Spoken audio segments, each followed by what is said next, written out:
Hello and welcome, I'm Nnamz and this is my review for Tearaway on PS Vita. Like with all my normal reviews, the graphics and performance, the sound and the gameplay will be separately scored, and then an overall score, which is not an average, will be given at the end of the review, which reflects my overall opinion of the game.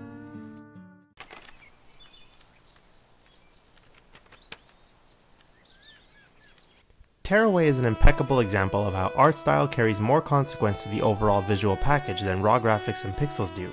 Now this is not to say that Tearaway isn't a technically pretty game. It runs at full native resolution, has a steady frame rate, and has really neat effects which really show off the game's polish. But it is the intricate and lively world that Media Molecule has created in Tearaway which really makes it beautiful. Everything, every single object in Tearaway is made out of paper. Walking over creases in paper roads or passing by paper bushes will cause them to animate a bend, a fold, or rustle, which really helps bring the world to life. Iota's design is great. He's cute and charming and genuinely capable of standing side by side with Sackboy in terms of character design. He's also fully customizable to your liking. While Tearaway doesn't push Vita hardware to its graphical limits, it is indeed a fine looking game even without taking its incredible art style into account. But coupled with its art style, the game simply comes to life and is a joy to look at and watch. The graphics for Tearaway get a 9 out of 10. Oh, it's Iota, our messenger. And I see you're still with us, up there, peering in, poking around. When I downloaded Tearaway from the PlayStation Store, I was intrigued to see that it also downloaded the entire Tearaway soundtrack onto my PS Vita. Upon completion of the game, I rushed over to the music app and listened to the soundtrack nearly from start to finish. It is that good. Every single track in Tearaway was composed not only specifically for the game, but for each specific level. The story of Tearaway is based around folk legends, so it felt natural to have folk music accompany the entire game. I was definitely still humming the tunes from the game long after beating it. The sound effects are also tremendously well done. Media Molecule not only painstakingly designed every character and environment out of paper, but they also made those paper surfaces audible. It may not seem like a big deal, but hearing the sounds of paper fold, cut, or crumple really helps keep you immersed in the world. While voice acting is not a huge part of Tearaway, the two narrators did an excellent job. With the small roles they played, they could have easily been lifeless or monotonous, but instead they were full of life and deliver their performances very well. Tearaway's overall sound package is superb. It was a joy to listen to and hear, and gets a 10 out of 10 from me.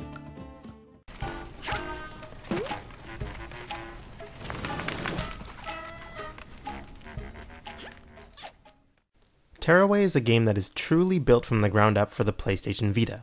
It incorporates everything unique about the Vita as a fundamental gameplay mechanic, and manages to do it in a way that feels completely natural. Tearaway is essentially a 3D platformer adventure game which uses Vita's touch, tilt, and motion controls in the platforming itself. Motion controls are used to tilt certain objects in the world to gain access to specific areas. The front touchscreen is used for various things, but is most often used to unfold paper pathways for Iota to walk across. The back touchpad is probably the best implemented Vita feature in the game. First, tapping the back touchpad while Iota is on certain surfaces will catapult him into the air, much higher than his jump, which allows you to reach higher up areas. Its second function allows you to rip through thin paper, sticking your own fingers into the world to either defeat Iota's enemies or help Iota in his platforming.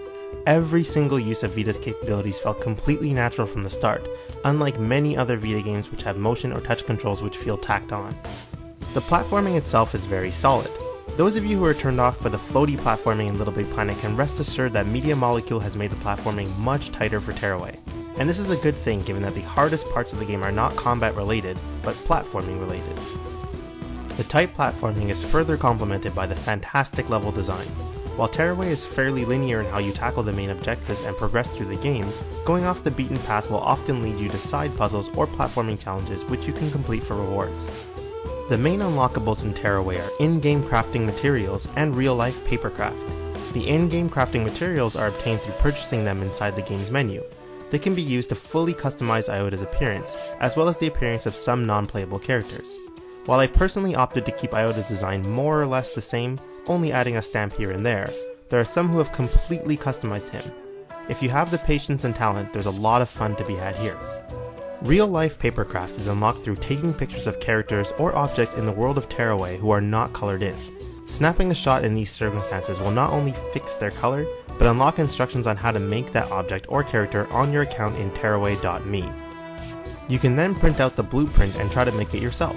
It is actually nice to see a game exploring ways to give the player tangible rewards for completing game objectives, and fits the game perfectly given the role that you yourself play in the game. While I absolutely love the gameplay of Tearaway, some minor flaws must be mentioned. First and foremost, the game is very short. It can be completed in a day or two for most gamers, and while there's a sizable amount of side content to strive for, especially if you're a trophy hunter, those of you who just play the game once and put it away forever may feel like it was lacking content. Second, the combat in Tearaway is not its best feature. While functional, it isn't very deep and simply relies on you throwing enemies into each other or using tools that do the exact same thing, though the platforming is the star of this game, not the combat. Those minor gripes aside, Tearaway was an absolute joy to play through. The gameplay for Tearaway gets a 9 out of 10. Tearaway is a very special game to me. It is technically sound, a blast to look at, to listen to and play, but more important than that, it is a fantastic and unique experience that I have never had before in a video game. In a few years' time, when we're looking back at the best of the Vita's library, Tearaway is a game that's going to be right up there with the best of them. Overall, Tearaway gets a 9.5 on 10.